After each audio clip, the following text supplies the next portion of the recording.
بسم اللہ الرحمن الرحیم۔ دوستو، آج کی ویڈیو میں ہم ان مختصر احادیث کا سائنسی طور پر جائزہ لیں گے جس کے متعلق گزشتہ دنوں میں ہم ذکر کر چکے ہیں۔ دوستو، سائنس بھی حضرت محمد صلی اللہ علیہ وآلہ وسلم کا پتہ پوچھ رہی ہے۔ آپ صلی اللہ علیہ وآلہ وسلم نے بیت الخلاء میں تھوکنے سے کیوں منع فرمایا؟ آج کی جدید سائنسی تحقیق نے فرمودات نبوی صلی اللہ علیہ وآلہ وسلم کی حقانیت کو ثابت کر دیا ہے۔ ناظرین، آپ صلی اللہ علیہ وآلہ وسلم نے فرمایا، فجر، اشراق، عصر، مغرب اور عشاء کے درمیان سونے سے باز رہا کرو۔ آج میڈیکل سائنس نے ڈسکور کیا ہے کہ کرۂ ارض پر فجر اور اشراق کے دوران آکسیجن کی مقدار بہت کم ہوتی ہے۔ اگر اس وقت ہم سو جائیں تو ہماری طبیعت میں بوجھل پن آ جاتا ہے۔ ہم آہستہ آہستہ چڑچڑے اور بیزار ہو جاتے ہیں۔ عصر سے مغرب اور مغرب سے عشاء کے درمیان آکسیجن کم سے کم ہوتی چلی جاتی ہے۔ ہم اس وقت اگر سو جائیں تو ہمارا جسم آکسیجن کی کمی کا شکار ہو جاتا ہے اور ہم 10 مختلف بیماریوں کا شکار ہو سکتے ہیں۔ ان 10 بیماریوں میں دمہ بھی شامل ہے۔ لہٰذا یہ اوقات سو کر نہ گزاریں، آپ پوری زندگی صحت مند رہیں گے۔ آپ صلی اللہ علیہ وآلہ وسلم نے فرمایا کہ بدبودار اور گندے لوگوں کے درمیان نہ بیٹھا کرو۔ یہ حکم بھی حکمت سے لبالب ہے۔ بدبو انسان کو ڈپریس کرتی ہے، جبکہ خوشبو ہماری توانائی میں اضافے کا باعث بنتی ہے۔ انسان اگر روزانہ 10 منٹ بدبودار اور گندے لوگوں میں بیٹھنا شروع کر دے تو یہ 20 دنوں میں ڈپریشن کا شکار ہو جائے گا۔ آپ صلی اللہ علیہ وآلہ وسلم نے شاید اسی لیے ہمیں بدبودار اور گندے لوگوں سے پرہیز کا حکم دیا تھا۔ آپ صلی اللہ علیہ وآلہ وسلم نے فرمایا کہ ان لوگوں کے درمیان نہ سویا کرو جو سونے سے پہلے بری باتیں کرتے ہیں۔ یہ فرمان بھی حکمت کے عین مطابق ہے۔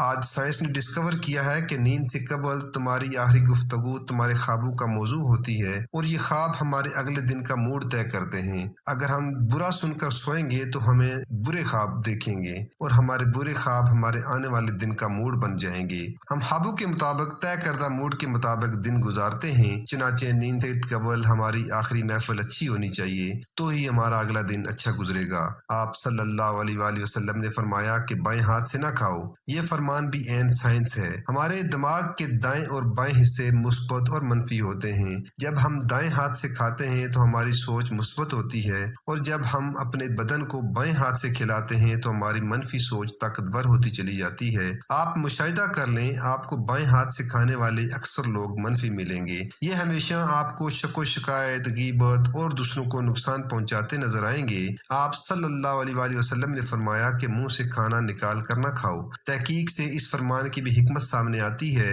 ہمارے منہ میں 10 کروڑ سے 1 ارب تک بیکٹیریاز موجود ہوتے ہیں۔ یہ بیکٹیریاز مہلک جراثیم بن جاتے ہیں۔ یہ جراثیم ہمارے کھانے میں مل جاتے ہیں۔ یہ کھانا جب معدے میں جاتا ہے تو معدے کے غدود ان جراثیم کو مار دیتے ہیں اور یہ ختم ہو جاتے ہیں، لیکن جب ہم جراثیم ملے کھانے کو منہ سے نکال لیتے ہیں تو ان جراثیم کو آکسیجن مل جاتی ہے۔ یہ آکسیجن سیکنڈ کے ہزارویں حصے یعنی ان کی تعداد کھربوں تک پہنچا دیتی ہے۔ یہ جراثیم معدے کے غدودوں سے بھی طاقتور ہوتے ہیں۔ اس طرح یہ لقمہ ہمارے معدے میں پہنچ کر زہر بن جاتا ہے۔ یہ زہر ہمارے پورے نظامی انہضام کو تباہ کر دیتا ہے۔ آپ کو زندگی میں کبھی کوئی بھی ایسا شخص صحت مند نہیں ملے گا جس کو منہ سے لقمہ نکال کر کھانے کی عادت ہو۔ آپ صلی اللہ علیہ وآلہ وسلم نے فرمایا کہ ہاتھ کی انگلیوں کو چٹکھایا نہ کرو۔ سائنس کا کہنا ہے کہ ہم میں سے جو لوگ اپنی انگلیوں کو چٹکھارتے ہیں یعنی کڑاکے نکالتے ہیں، ان کے جوڑ کھلنا شروع ہو جاتے ہیں اور پھر یہ لوگ جوڑوں کے درد کی شکایت کرتے ہیں۔ آپ صلی اللہ علیہ وآلہ وسلم نے فرمایا کہ جوتا پہننے سے قبل اسے جھاڑ لیا کرو۔ ہماری زندگی کے اہم واقعات میں کیڑے مکوڑے، بچھو، چھپکلیاں اور چھوٹے سانپ ہمارے جوتوں میں پناہ لے لیتے ہیں۔ ہمارے بچے بھی جوتوں میں کیل، کانٹے یا بلیڈ وغیرہ پھینک دیتے ہیں، تو جب جوتا پہنتے ہیں تو ہمارے پاؤں زخمی ہو جاتے ہیں یا پھر کیڑے مکوڑے ہمیں کاٹ لیتے ہیں۔ لہٰذا جوتے پہننے سے قبل اسے جھاڑ لینا چاہیے۔ آپ صلی اللہ علیہ وآلہ وسلم نے فرمایا کہ نماز کے دوران آسمان کی طرف نہ دیکھو۔ یہ فرمان بھی درست ہے۔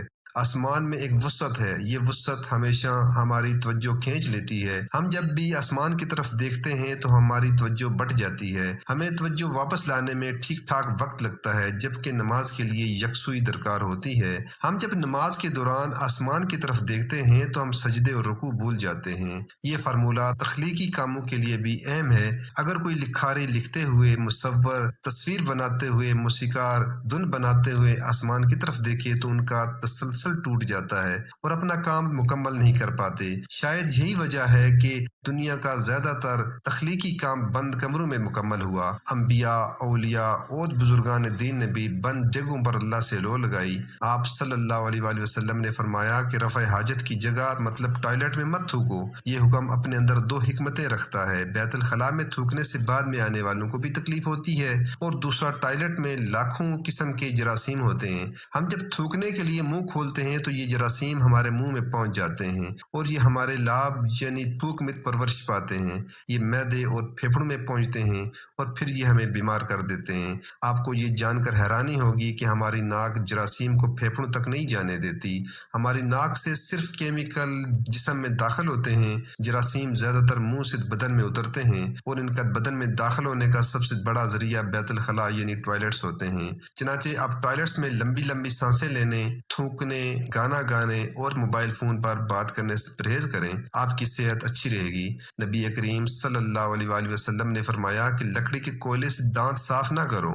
ہم میں سے بے شمار لوگ کوئلے سے دانت صاف کرتے ہیں۔ کوئلے سے ہمارے دانت وقتی طور پر تو چمک جاتے ہیں، لیکن یہ بعد ازاں مسوڑے بھی زخمی کر دیتا ہے۔ یہ دانتوں کی جڑیں بھی ہلا دیتا ہے اور یہ منہ میں بدبو بھی پیدا کرتا ہے۔ لکڑی کا کوئلہ تو سیدھا سادہ کاربن ہے، یہ ہائیجینک بھی نہیں ہوتا۔ آپ صلی اللہ علیہ وآلہ وسلم نے فرمایا کہ ہمیشہ بیٹھ کر کپڑے تبدیل کیا کرو، اس میں بھی مصلحت ہے۔ ہم میں سے ہر شخص زندگی میں کبھی نہ کبھی اس صورتحال کا شکار ضرور ہوتا ہے، بالخصوص بڑی عمر کے افراد کو اس حوالے سے احتیاط برتنا چاہیے۔ آپ صلی اللہ علیہ وآلہ وسلم نے فرمایا کہ اپنے دانتوں سے سخت چیز مت توڑا کرو۔ ہم لوگ اکثر بادام، اخروٹ یا نیم پکا گوشت توڑنے کی کوشش میں اپنے دانت توڑوا بیٹھتے ہیں۔ دانت زندگی کا اہم ترین حصہ ہیں، شاید اسی لیے آپ صلی اللہ علیہ وآلہ وسلم نے دانتوں کو سخت چیزوں سے بچانے کا حکم دیا ہے۔ ناظرین، نبی کریم صلی اللہ علیہ وآلہ وسلم نے ساری زندگی سادگی سے گزاری۔ رہن سہن میں سادگی، اوڑھنے بچھونے میں سادگی، لوگوں کے ساتھ میل جول اور رکھ رکھاؤ میں سادگی۔ آپ صلی اللہ علیہ وآلہ وسلم کے گھر پر کئی کئی دن تک فاقہ ہو جاتا۔ ایک موقع پر حضرت فاطمہ رضی اللہ تعالیٰ عنہ بارگاہ نبوت میں روٹی کا ٹکڑا لے کر حاضر ہوئیں۔ آپ صلی اللہ علیہ وآلہ وسلم نے پوچھا، یہ کیا ہے؟ کہا، یہ روٹی ہے جسے میں نے پکایا ہے۔ دل نے گوارا نہ کیا کہ آپ کو چھوڑ کر کھا لوں، اس لیے یہ لے کر حاضر خدمت ہوئی ہوں۔